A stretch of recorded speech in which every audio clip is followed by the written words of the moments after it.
You worked for 30 years. You finally sent that last payment to the bank.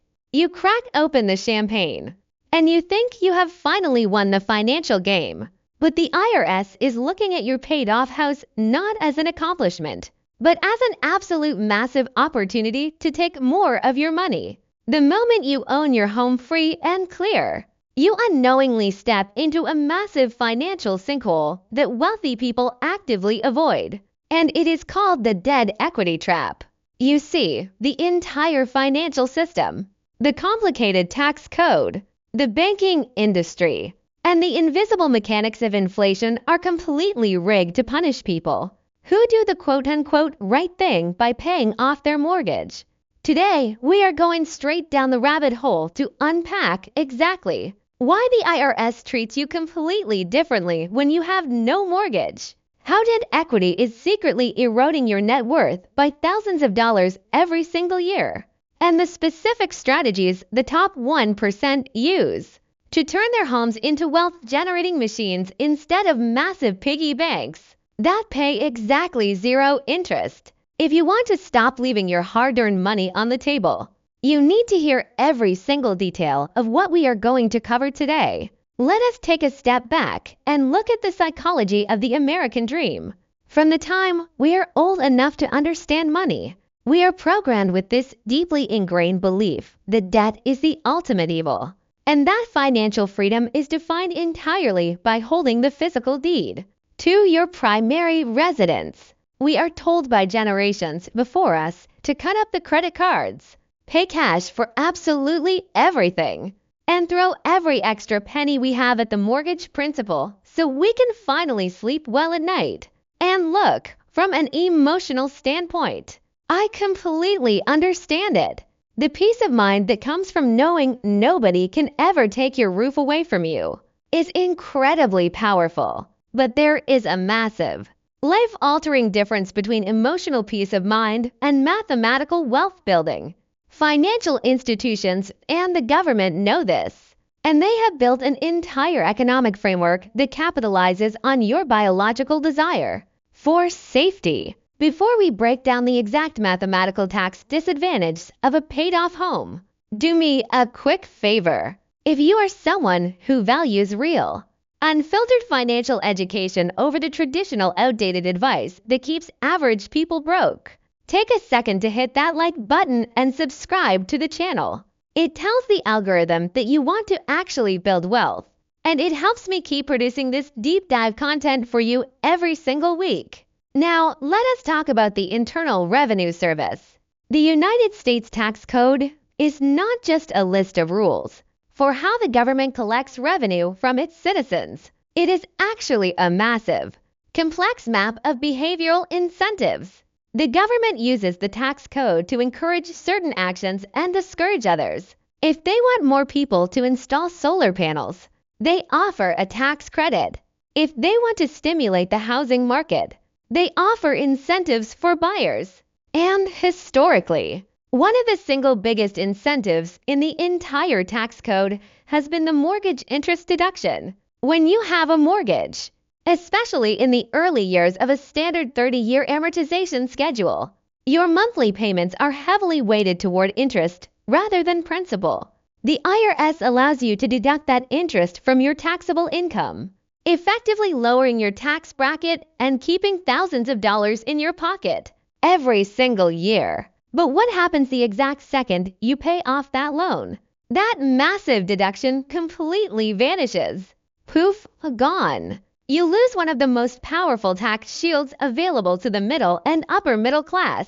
Suddenly, your taxable income spikes. You are no longer itemizing your deductions because without the massive chunk of mortgage interest, taking the standard deduction makes more sense.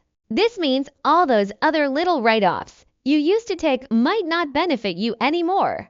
The IRS is now taxing you on a higher gross income simply because you decided to kill off your debt. The wealthy understand that a mortgage is not just a loan to buy a house. It is a highly subsidized tax shelter. By rushing to pay it off, you are voluntarily surrendering your shield and handing a larger portion of your income straight back to the federal government. But the lost tax deduction is just the tip of the iceberg. The real silent killer of your generational wealth is the concept of debt equity. Let us say your home is currently worth $500,000 and you have completely paid it off. You have $500,000 sitting in the drywall, the concrete foundation, and the roof of your house. What is the rate of return on that $500,000? The answer is exactly 0%. Equity sitting inside a primary residence does not compound over time. It does not pay quarterly dividends. It does not generate monthly cash flow. It just sits there, completely dead and unproductive. Now, you might be thinking to yourself right now, but my house is appreciating in value. The real estate market goes up every year. And yes, hopefully, your home appreciates in your specific market. But here is the critical, fundamental distinction that most average investors completely miss. Your house will appreciate in value at the exact same rate regardless of how much equity you have trapped inside of it. If your $500,000 home goes up in value by 5% this year, it gains $25,000 in overall value. It will gain that exact same $25,000. Whether you owe $400,000 to the bank or whether you own it completely free and clear, the appreciation is tied entirely to the total asset value, not your personal equity position. So if your home appreciates regardless of your mortgage balance, why in the world would you trap $500,000 of your own hard-earned cash inside the walls of the house where it cannot earn an independent yield for you? That is the textbook definition of debt equity. It is capital that has been forcefully taken out of the wealth-building ecosystem and buried in the backyard where it can do absolutely nothing for your future. This brings us directly to the most brutal mathematical reality of paying off your house, which is the massive opportunity cost. Opportunity cost is simply the money you lose by not putting your available capital into its absolute highest and best use. Let us run a very simple, conservative scenario together. Let us say you have an extra $2,000 a month, and you decide to aggressively attack your 3% or 4% mortgage to pay it off 10 years early. You successfully kill the mortgage. You host a mortgage burning party, and you feel incredible about it. But what if, instead of putting that extra $2,000 a month into a debt equity trap, you systematically invested it into a broad market S&P 500 index fund? Historically, the stock market has returned an average of around 8 to 10% annually over the long term. If you are paying off a mortgage that costs you 4% in interest, but you are actively missing out on 10% in compounding investment returns, you are suffering a negative arbitrage of 6% every single year, over 10, 20, or 30 years. That difference does not just amount to a few $1,000s. Thanks to the explosive power of compound interest, that lost opportunity easily amounts to hundreds of thousands, or even millions of dollars in lost generational wealth. When you voluntarily trap your money in your house, you are robbing your future self of the explosive growth that comes from compounding liquid investments. You are choosing a 0% return on your equity over a historical 10% return, simply because society and your grandparents told you that all that is bad. It is a mathematical tragedy, and it is exactly why the wealthiest individuals on the planet almost never own their primary residences free and clear. And if the brutal reality of opportunity cost does not convince you to change your strategy, let us talk about the invisible thief that is constantly operating in the background of our entire global economy, and that is inflation. Inflation is the gradual but unstoppable loss of purchasing power over time. Every single year, your dollars buy slightly less than they did the year before. You see it at the grocery store, you see it at the gas pump, and you feel it in your budget. But inflation has a very interesting, almost magical relationship with debt, specifically fixed-rate debt like a traditional 30-year mortgage. Inflation is actually a massive debtor's best friend. Let me explain exactly why. When you lock in a 30-year mortgage, the bank is giving you a massive pile of valuable money today, and you are explicitly agreeing to pay them back over the next 3 decades using future dollars.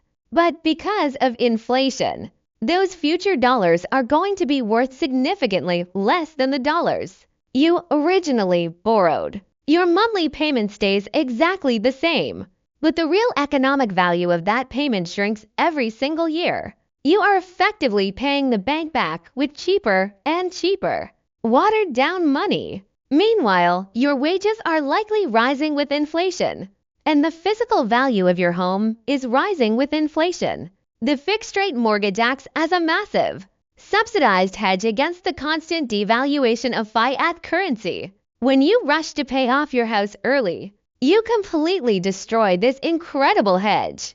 You take your hard-earned, highly valuable current dollars and use them to pay off a debt that you could have slowly paid off years from now with highly devalued future dollars. You are actively bailing the bank out of the inflation trap they set for themselves, and you are taking the massive financial hit directly on your own balance sheet. If you are finding value in this deep breakdown and it is making you fundamentally rethink your financial strategy, please remember to hit subscribe and share this specific video with a friend or family member who is currently obsessed with paying off their mortgage. We need to spread real, mathematical financial literacy to as many people as possible. Let us dive deeply into another massive misconception about having a paid-off home. And this is the dangerous illusion of safety through reduced risk. The traditional financial advice pushed by mainstream gurus says that if you own your home free and clear, you are completely safe from financial ruin. If you lose your job, or the global economy crashes, or you have a massive unexpected medical emergency, at least nobody can ever take your house. But this is a very dangerous, highly misleading half-truth. When you pour all your available cash into paying off your mortgage, you become what is known in the industry as house rich and cash poor. Yes, you have hundreds of thousands of dollars in paper net worth, but it is completely illiquid. You cannot go to the grocery store and ship off a piece of your expensive granite countertop to pay for a carton of eggs. You cannot hand the hospital billing department a physical shingle from your roof to cover a sudden medical bill. When a real emergency strikes your life, you need liquid cash, and you need it immediately, now. The common rebuttal from the anti-debt crowd is that you can always just go get a home equity line of credit or a HELOC if you ever desperately need money. But here is the massive, fatal flaw in that logic. Banks only like to lend money to people who do not actually need it. If you suddenly lose your job and you have absolutely no income coming in, try going to a traditional bank and asking to borrow against your paid-off house. They will literally laugh you out of the building. The loan underwriter is going to look at your zero income, determine you cannot service the monthly debt payments, and deny the loan, completely ignoring the fact that you have a $500,000 physical asset sitting there. During the 2008 financial crisis, banks aggressively froze or completely canceled HELOCs across the entire country without warning. The very financial mechanism you thought was your ultimate safety net can be pulled away instantly by the bank the exact moment the economy gets rough. So by putting all your available liquidity into the physical house, you have actually dramatically increased your overall risk of financial ruin in a genuine emergency, because you have no cash reserves to actually weather the storm. Furthermore, there is the incredibly important aspect of asset protection, which is something the ultra-wealthy think about constantly, but the average middle-class family rarely even considers until it is too late. Depending on exactly which state you live in, the equity trapped in your primary residence might be completely exposed to devastating lawsuits, aggressive creditors, and legal judgments. If you get into a terrible car accident that exceeds your auto insurance coverage limits, Or if you run a small business and a disgruntled client decides to sue you, that paid-off house looks like a giant, juicy, unprotected target to a prosecuting attorney. They can look up public records, see exactly how much equity you have, and they will absolutely come after it to satisfy a massive legal judgment. On the other hand, if your house is heavily leveraged with a massive mortgage, there is literally no equity for a legal predator to steal. To a lawsuit-happy attorney, a heavily mortgaged house is a completely unattractive, useless asset. The bank holds the primary lien, and there is absolutely nothing left over for anyone else to grab.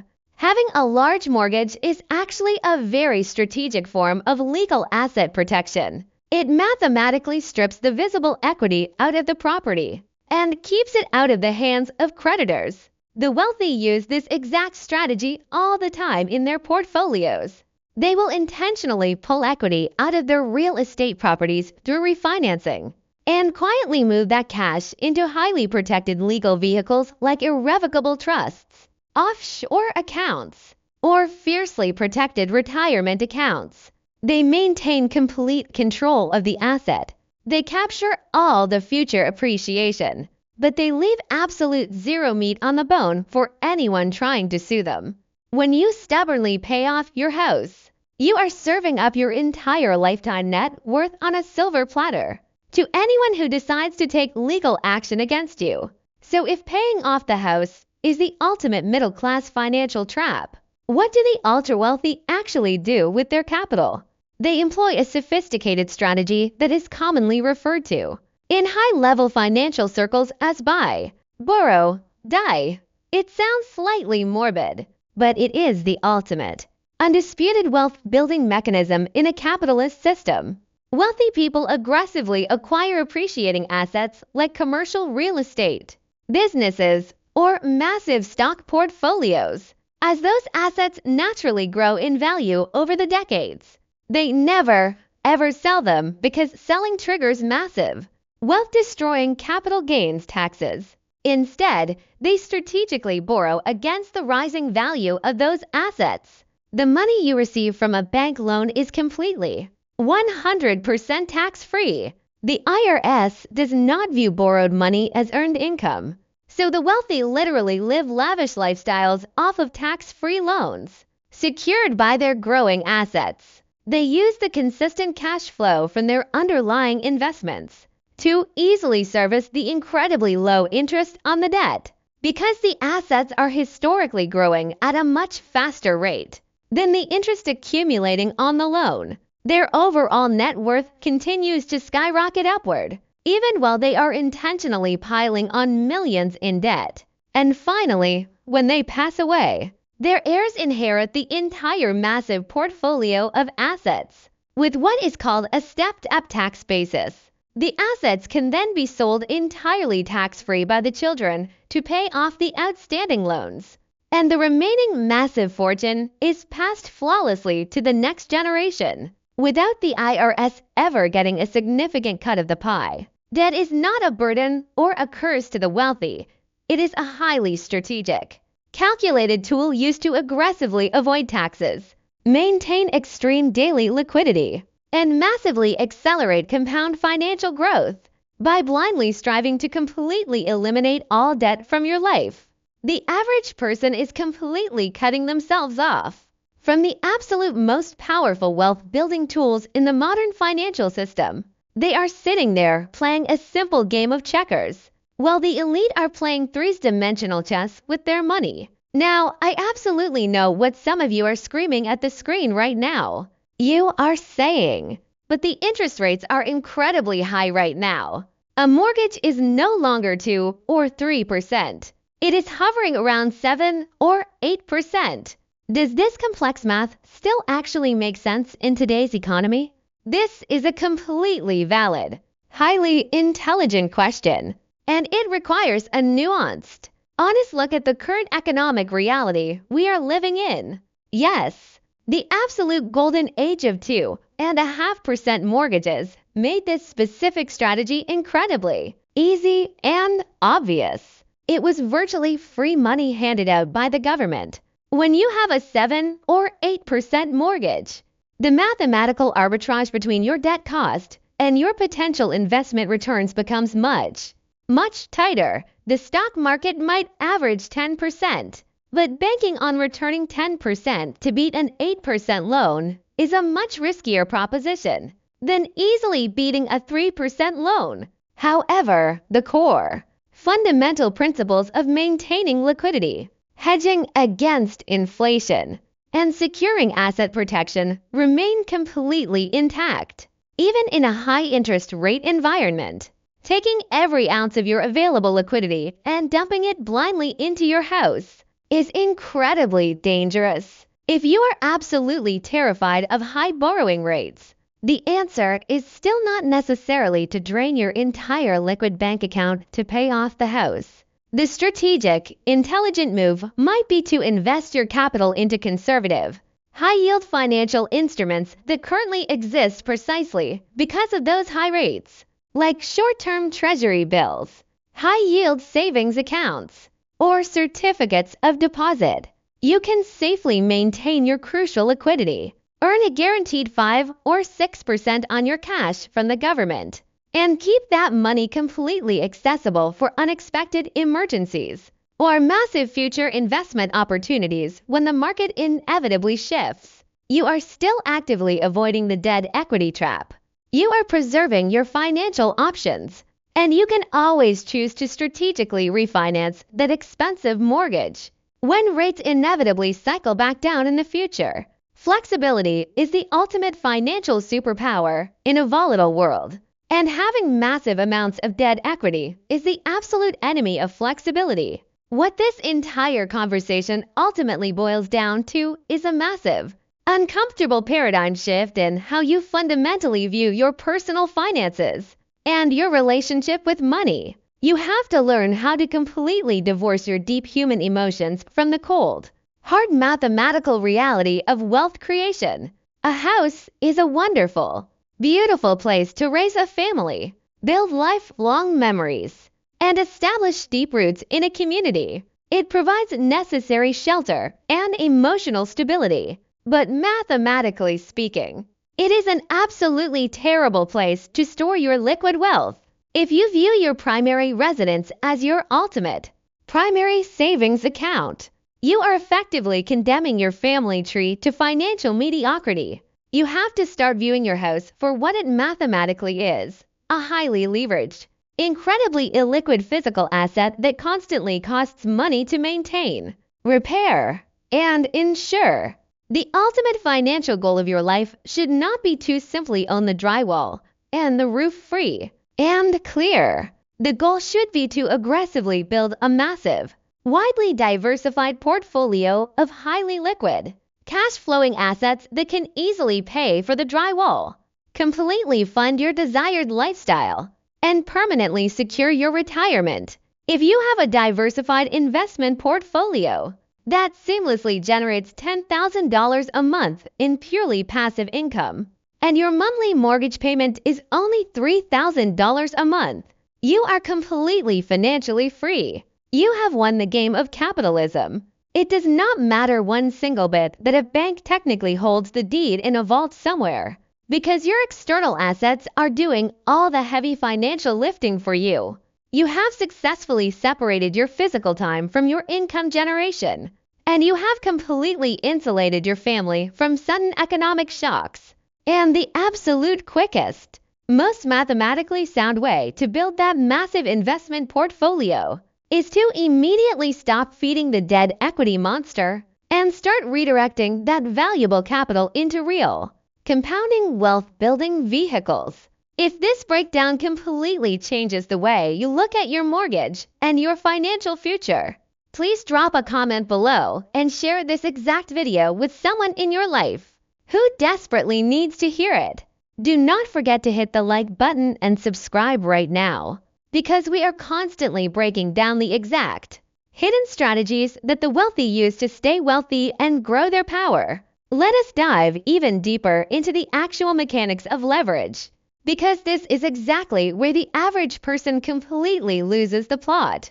and leaves millions on the table. Leverage is simply the concept of using other people's money to massively magnify your own personal financial returns. When you put 20% down on a house, you are successfully using 80% of the bank's money to control 100% of a massive physical asset. You get 100% of the future property appreciation, 100% of the powerful tax benefits, and 100% of the daily physical utility of living in the house, while only putting up a tiny fraction of the required capital.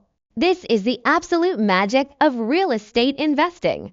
But when you start aggressively, obsessively paying down the principal balance every month, you are actively destroying your own powerful leverage. You are replacing incredibly cheap bank money with your own highly valuable, hard-earned capital. Imagine you decide to buy a small business that generates a phenomenal 20% annual return on the capital invested. Would you constantly try to replace the bank's cheap small business loan with your own personal cash, thereby severely lowering your overall return on investment?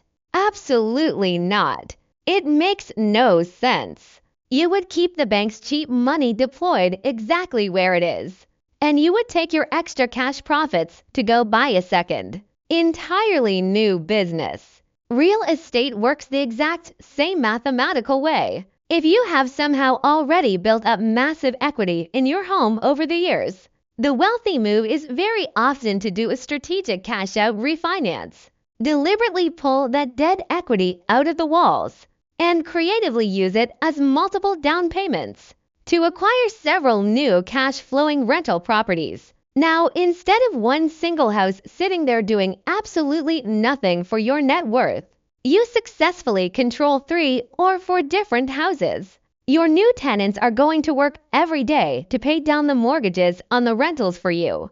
You are capturing the long-term appreciation on multiple massive properties simultaneously, and you have dramatically accelerated your family's path to true wealth.